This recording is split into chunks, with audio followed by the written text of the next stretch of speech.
Me chamo Iva Damasio, sou mestranda do PROEF, do Polo da Universidade Federal Rural do Rio de Janeiro. E na disciplina Problemáticas da Educação Física, nós vimos o livro Desafios da Educação Física Escolar, Temáticas da Formação e Serviço do PROEF.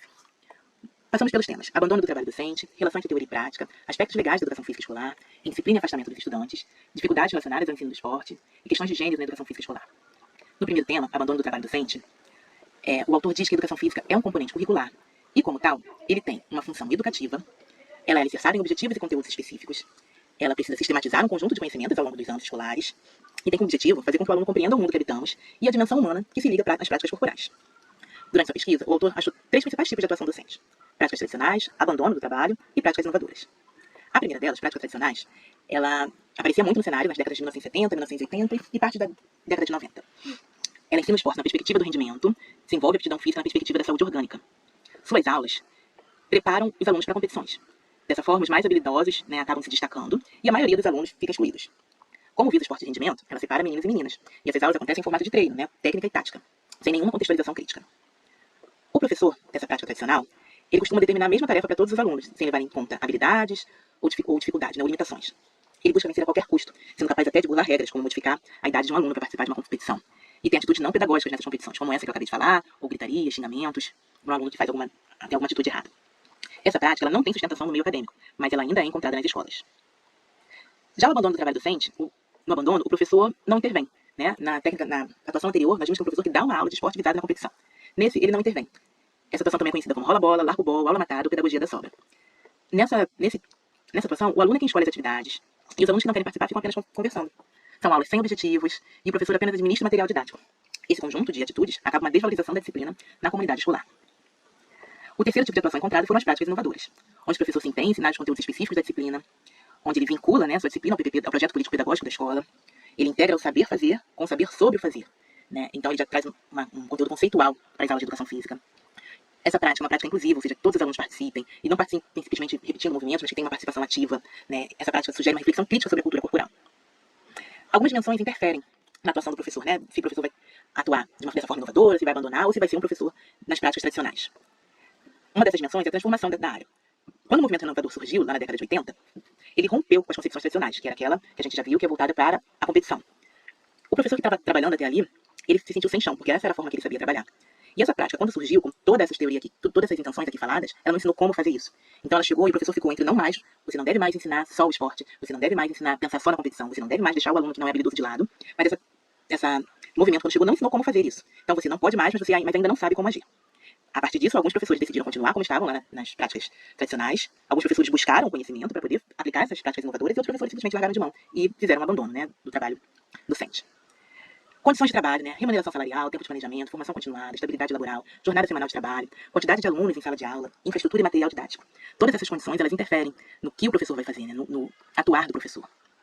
A cultura escolar, muitas vezes a direção da escola, direção, alunos, professores, responsáveis, não sabem para que serve a educação física. Não sabem os objetivos da educação física. E aí vem a educação física simplesmente como um tapa-buraco. Vê aqui a educação física um caráter funcional do abandono do trabalho docente. Porque aquele professor que não tem objetivo, que não mostra para a comunidade escolar o seu objetivo, ele acaba podendo ter suas aulas, pega suas aulas para ocupar o aluno que está em tempo livre, pega suas aulas para ensaio de uma dança que a escola tem que fazer, já que ele não tem objetivos traçados, para ele tudo bem. E isso é bom para a direção, a direção muitas vezes vê com bom olho, porque não vai ter tantos alunos soltos no pátio, porque eles vão estar junto com o professor de educação física, mesmo sem ser aula de educação física. E aqui a gente também fala na cultura escolar, a gente também fala da hierarquia dos saberes escolares, porque na escola tem-se a dar mais ênfase, dar mais valor às disciplinas que trabalham o conceito, que trabalham o intelecto, as disciplinas que são cobradas no vestibular, as disciplinas que são cobradas nas provas externas, como o Sareb, por exemplo. Então, português e matemática seriam disciplinas mais importantes do que as outras, e educação física estaria lá embaixo, nessa escala hierárquica, porque a educação física, muitas vezes, se for numa concepção tradicional, ou se for numa questão de abandono, acaba não trabalhando a questão do intelecto da criança, que, infelizmente, é mais valorizada da criança, não do aluno, que muitas vezes é mais valorizado do que o conhecimento corporal. E a disposição social do professor também interfere na escolha da atuação dele. O conjunto de experiências de socialização profissionais e não profissionais que esse professor tem, porque a vivência que esse professor teve enquanto aluno, que ele teve na graduação, que ele teve nos trabalhos, a sua visão de mundo, o seu posicionamento político, tudo isso interfere em como ele vai agir. E já foi visto que o professor que reflete mais sobre seu fazer pedagógico, ele tende a praticar as práticas inovadoras. O outro tema que foi visto, o segundo tema visto, foi relação entre teoria e prática. Foi baseado no artigo Relação entre ensinar a fazer e ensinar sobre o que fazer na educação física escolar, escrito por Soraya Darito. E aí ele fala do modelo tradicional e do movimento renovador. O modelo tradicional, nós vimos aqui, seguindo aqui essa linha, lá na atuação docente das práticas tradicionais. Ele dá mais sobre o saber fazer, né? É o fazer para competir. Ele não explora a dimensão conceitual do esporte, né? Na época que nesse modelo ele usa o esporte. Ele no currículo escolar, ele está no rol das atividades, já que ele não tem uma dimensão conceitual. E não, é muito diversificado, né? Apesar de ser um esporte, apesar de terem inúmeros esportes, é muito comum se encontrar na escola. São 4 bimestres escolares, são 4 esportes trabalhados, normalmente. Basquete, vôlei, futebol, futsal, dependendo do espaço, e handebol. Já o movimento renovador, também já visto aqui, né, na transformação da área do movimento renovador, e falamos aqui das práticas inovadoras, ele imprime o conhecimento conceitual, né? Lá na década de 80, de 1980, os professores universitários colocaram esse conhecimento conceitual na disciplina de educação física, que, aliás, começou a ser chamada de disciplina a partir daí, né? Até então a gente viu que ela era atividade. E isso a gente viu, né? Esse movimento influenciou na legislação para mudar a educação física para a disciplina, colocando uma cultura corporal do movimento como objeto de estudo, né? Não mais só o esporte. O esporte, sim, mas também ginástica, dança, jogos, lutas e práticas corporais de aventura. E a educação física, ela trabalharia com as dimensões do conhecimento da experimentação, do uso e apropriação, da fruição, reflexão, construção, análise, compreensão e protagonismo comunitário. Então não é mais só a prática. Todas essas dimensões fazem parte do ensino da educação física. Mas é muito importante nesse movimento alinhar teoria e prática. Não adianta você falar sobre o basquete, as regras do basquete, e jogar e deixar largar a bola para as crianças fazerem o que quiser. Não adianta falar sobre as habilidades desenvolvidas com a ginástica e da vôlei para os alunos. Então, para esse movimento, para essa aula acontecer, a teoria e a prática têm que estar muito bem alinhadas. O terceiro tema visto foram aspectos legais da educação física escolar, baseado no texto Educação Física como componente curricular da educação básica, aspectos legais, de Fernanda Impulseto e Soraya Darido. Aí temos a parte da legislação, né, que são a Lei de Diretrizes e Bases, começando de 1961, que torna a educação física obrigatória no curso primário e médio e para pessoas até 18 anos. Em 1971, diz que ela é obrigatória em todos os níveis, inclusive o ensino superior, e não faz menção à idade, porém, torna ela facultativa para trabalhadores noturnos com carga horária maior que 6 horas diária, pessoas maiores que 30 anos, prestadores de serviço militar e pessoas fisicamente capacitadas. Veio um decreto colocando a educação física como atividade escolar, o que a gente viu aqui do modelo tradicional, né, que colocava no currículo escolar no rol de atividade. Estamos falando do ano de 1971. E veio uma lei, depois, em 1977, deixando facultativa a prática para alunos de pós-graduação. Lembra que em 71 foi obrigatória para todos os níveis, e incluindo a mulher com prole nessa questão aqui da facultatividade. Em 1996, já sob a influência do movimento renovador, que surgiu em 1980, a educação física se torna um componente curricular da educação básica. Ela se torna, aliás, facultativa no ensino noturno e ela deixa de ser obrigatória no ensino superior. Então, ela só é da educação básica.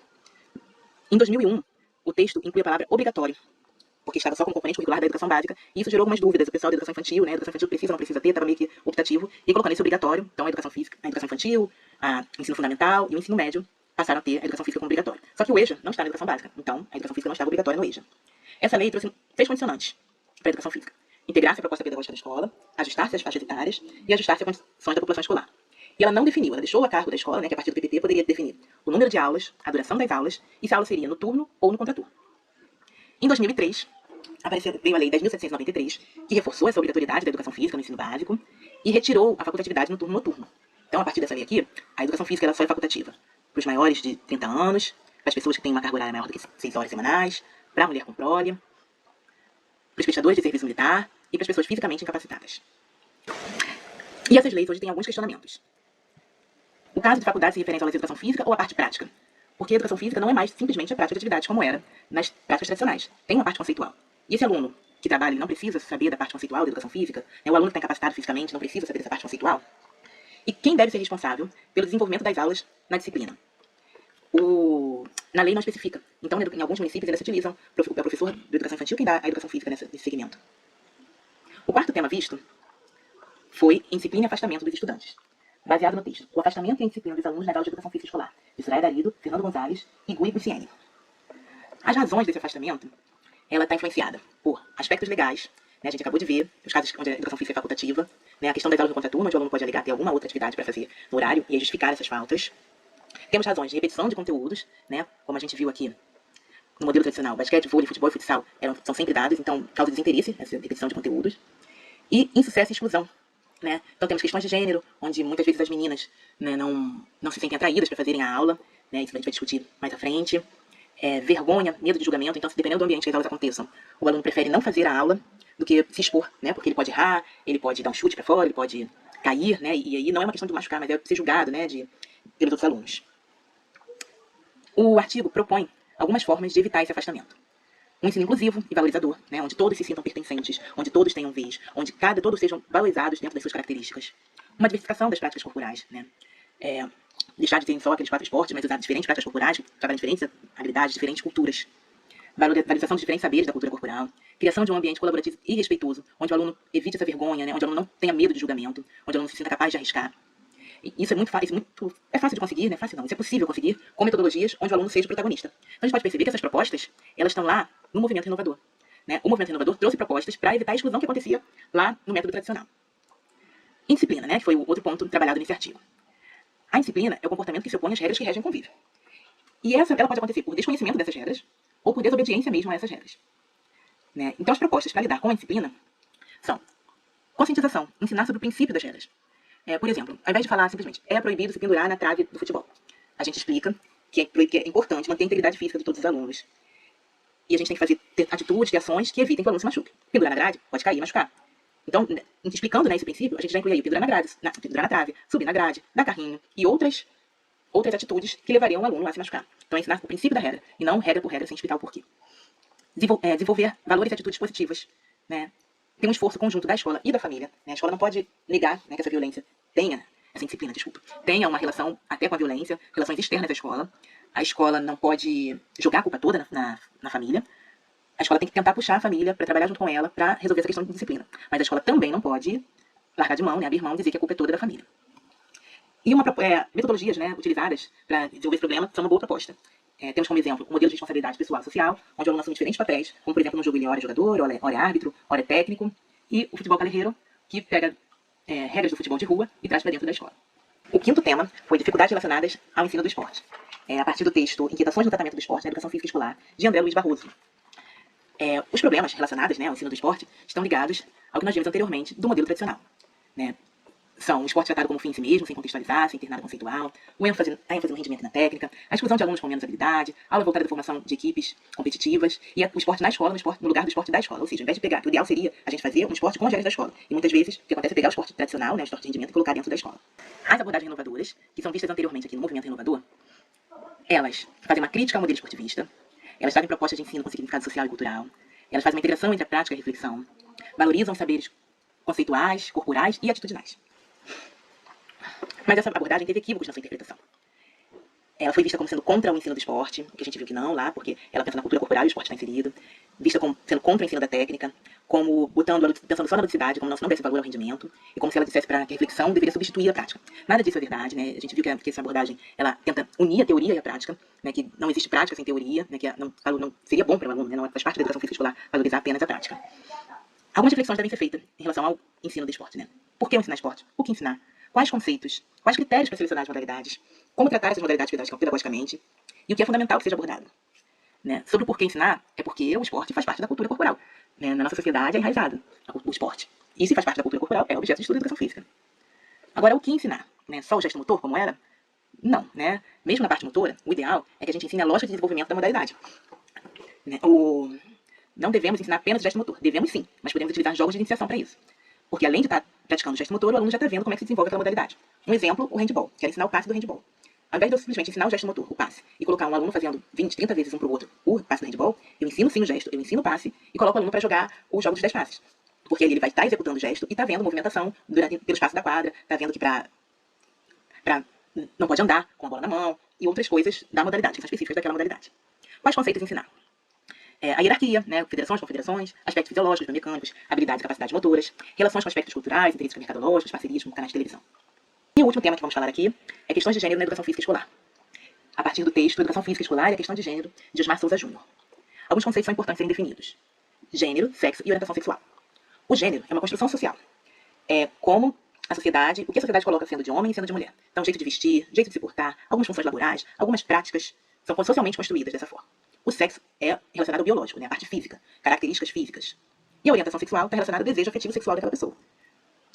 Essas diferenças de gênero, na educação física escolar, elas aparecem muito na questão biológica, né, onde homens são mais fortes, são mais rápidos, e isso na escola começa a aparecer ali a partir da puberdade.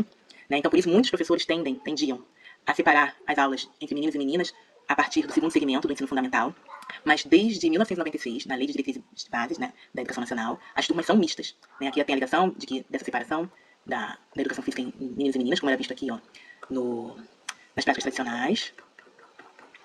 E temos também uma outra ligação que dá para fazer, e aqui está mostrando lá na lei, lá na LDB de 1996, que foi quando foi colocada as turmas mistas. Temos as diferenças socioculturais, que tem a ver com a construção cultural dos corpos, né? Então, a sociedade já impõe que meninos devem jogar futebol e meninas devem jogar queimado. A gente vê, né, na questão de gênero ligado lá no afastamento, né, que tá essa setinha aqui, da questão de gênero lá, com o afastamento das aulas de educação física, porque as meninas têm seus corpos, desde cedo, educados a ficarem mais quietos, a não se arriscarem, enquanto os meninos não. Os meninos são incentivados a pular, a correr, a saltar, a lutar, né? As brincadeiras de meninas, socialmente construídas, são boneca, casinha, jogos de tabuleiro, enquanto as brincadeiras de meninos são os esportes de aventura, as lutinhas, né? E essas diferenças acabam gerando exclusões, como visto anteriormente. O artigo apresenta alternativas didáticas, né, para superar essas questões de gênero. E essas alternativas elas têm que ser propostas com sensibilização e vivência de situações inclusivas, né, como mostrar vídeos, textos, né, criar situações onde sejam discutidas, onde o aluno possa refletir, né, sobre a diferença existente para homens e mulheres e também colocá-lo para participar, né, de vivências onde a inclusão, nesse sentido, ela aconteça.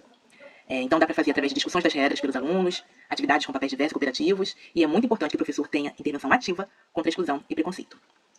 Então, a partir desses temas, eu construí esse mapa mental do que foi trabalhado nessa disciplina.